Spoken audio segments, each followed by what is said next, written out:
शहर से लेकर गांव तक, संस्कृति से लेकर विरासत तक, राजनीतिक से लेकर संसद तक, जनता के मुद्दों से नेताओं तक, जमीनी हकीकत से सच तक, क्राइम से लेकर खुलासा तक। भारत 21 न्यूज, आपकी आवाज सच के साथ। उत्तर प्रदेश ब्रेकिंग। पत्रकार बंधुओं को संबोधित करते उत्तर प्रदेश के मुख्यमंत्री योगी आदित्यनाथ। जाकी रही भावना जैसी, प्रभु मूर्ति देखी तिन तैसी। विपक्षी दलों के द्वारा देश के अंदर जिस प्रकार का वातावरण बनाने का प्रयास हो रहा है, यह विपक्ष के कुत्सित मंशा को उजागर करता है।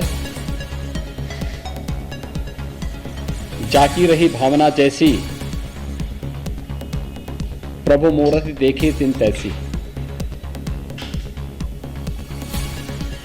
कांग्रेस सरकार अपने समय में जिस प्रकार की हरकतें करती रही हैं, आज विपक्ष में रहकर के भी अपने उन्हीं मंसूबों के अनुरूप आगे बढ़ रही है।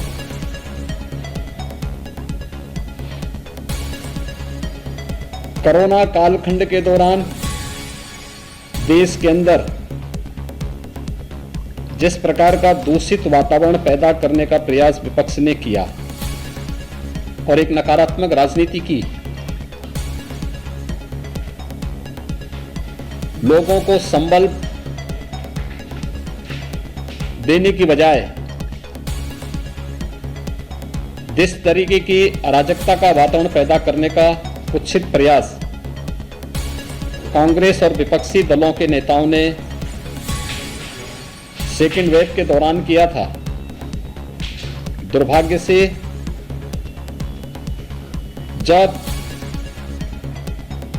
एक साहसिक निर्णय देश के संसद सत्र को लेकर के किया जाता है और संसद सत्र प्रारंभ होने के ठीक एक दिन पहले इस प्रकार की एक सनसनीखेज चीजों को परोस करके समाज में एक विषाक्त वातावरण पैदा करने का जो कुत्सित प्रयास हो रहा है, राजनीति के घटते हुए गिरते हुए स्तर को प्रदर्शित करता है। विपक्ष पूरी तरह नकारात्मक भूमिका में के साथ में है और उन अंतर्राष्ट्रीय साजिशों का शिकार जाने अनजाने में हो रहा है, जो अंतर्राष्ट्रीय साजिश किसी न किसी रूप में भारत को अस्थिर करना चाहते हैं, भारत को किसी न किसी रूप में अस्त व्यस्त करना चाहते हैं। ये कोई पहली घटना नहीं है। याद करिए,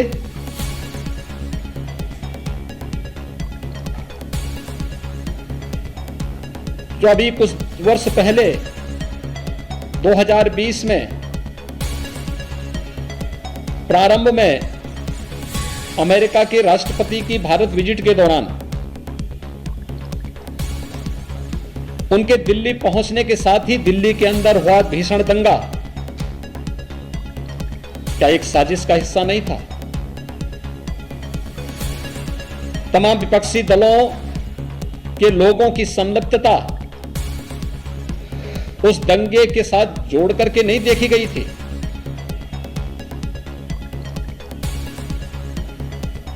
कोरोना कालखंड के दौरान देश के कोविड प्रबंधन को WHO और दुनिया के देश सराह रहे थे, लेकिन भारत के अंदर विपक्ष एक ऐसा माहौल बनाने का प्रयास कर रहा था जैसे कि सरकार इन सभी चीजों से अनभिज्ञ है और महामारी से लोग मर रहे हैं। अंतर्राष्ट्रीय स्तर पर भारत की छवि को खराब करने, भारत को अस्थिर करने के लिए जिन मंसूबों के साथ विपक्ष कार्य कर रहा है, यह अत्यंत दुर्भाग्यपूर्ण है। अनेक ऐसे अवसर आए हैं जब भी देश के अंदर कोई महत्वपूर्ण कार्यक्रम होता है, उससे पहले विपक्ष किसी न किसी साजिश का शिकार होकर के देश के खिलाफ या दुनिया के अंदर भारत के खिलाफ माहौल बनाने के लिए किसी न किसी षड्यंत्र का पार्ट बन जाता है। संसद का यह सत्र अत्यंत महत्वपूर्ण सत्र था और मुझे तो आश्चर्य होता है, ये परिपाटी रही है संसद सत्र में, क्योंकि लगभग 19-20 वर्षों तक संसद के अंदर कार्य करने के लिए का मुझे अवसर प्राप्त हुआ था। भारत के लोकतंत्र की सबसे महत्वपूर्ण प्रहरी और सबसे महत्वपूर्ण स्तंभ देश का संसद है। एक आम नागरिक की आवाज को उस मंच के माध्यम से हम देश के सामने रखते हैं और संसद की परिपाटी रही है कि मंत्रिमंडल के गठन पुनर्गठन के साथ माननीय प्रधानमंत्री के द्वारा नए मंत्रियों का परिचय संसद से कराया जाता है, संसद सदस्यों से कराया जाता है।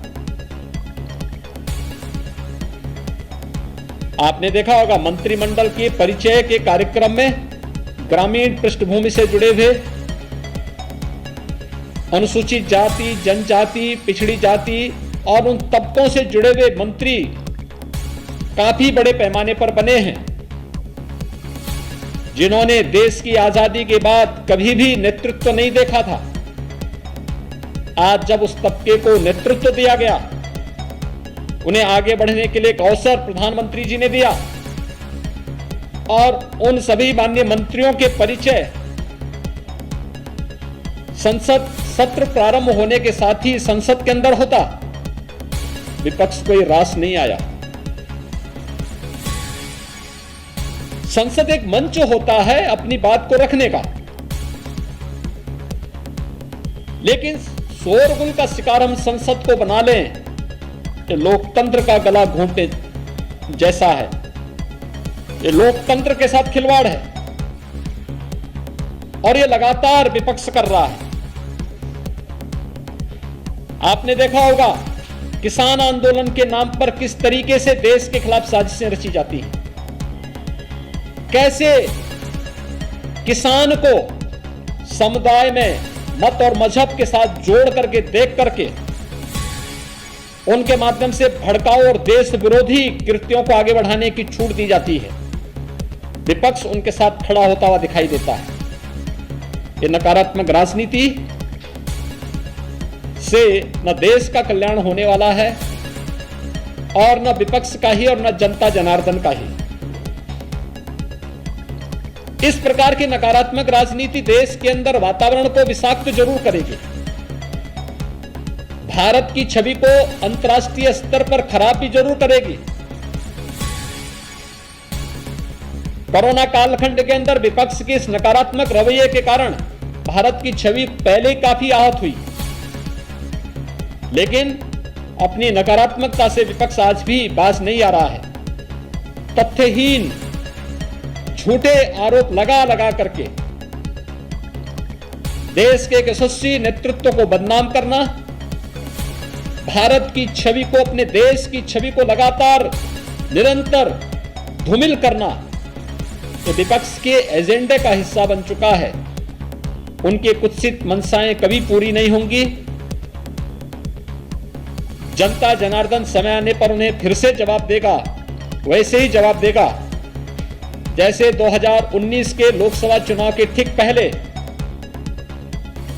राष्ट्रीय सुरक्षा से जुड़े हुए अहम मुद्दों पर,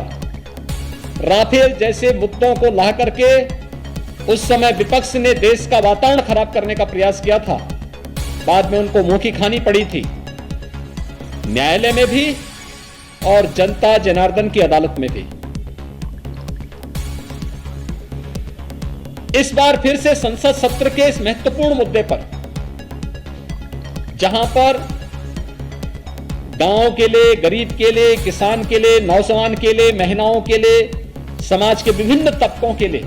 चर्चा होती, कोरोना महामारी को लेकर के चर्चा होती, वैक्सीनेशन की ड्राइव को कैसे हम समयबद्ध ढंग से आगे बढ़ा करके देश के अंदर पूरा करें, इसको लेकर के इस सदी की इस महामारी से निपटने में सामूहिकता का क्या प्रभाव हो सकता है, इन सब मुद्दों पर जहां एक सार्थक चर्चा का मंच संसद होता, चर्चा का मंच न बना करके शोरगुल और केवल आरोप प्रत्यारोप के साथ ही तथ्यहीन और झूठे आरोप, मनगढ़ंत आरोप लगा करके देश की छवि को भी धूमिल करने का जो कुत्सित प्रयास हो रहा है, ये कभी मंशाएं विपक्ष की पूरी नहीं होंगी। इस प्रकार के मनगढ़ंत और तथ्यहीन आरोपों को एक सिरे से खारिज किया जाना चाहिए। देश की जनता मांग कर रही है कि विपक्ष कोरोना कालखंड में जो एक विषाक्त वातावरण विपक्ष ने बनाया था देश के अंदर, दुनिया के अंदर देश की छवि को खराब करने का कुत्सित कार्य किया था, उसको लेकर के भी और संसद सत्र की कार्रवाई को निर्बाध और निर्विघ्न संपन्न करवाने में योगदान देने की बजाय अपनी इस नकारात्मकता के कारण जनपक्ष से जुड़े हुए, जनता से जुड़े हुए ज्वलंत मुद्दों को संसद में न उठने देना, ये आम नागरिक के जीवन के साथ खिलवाड़ है। विपक्ष को इस बात के लिए जनता जनार्दन से और देश से माफी मांगनी चाहिए।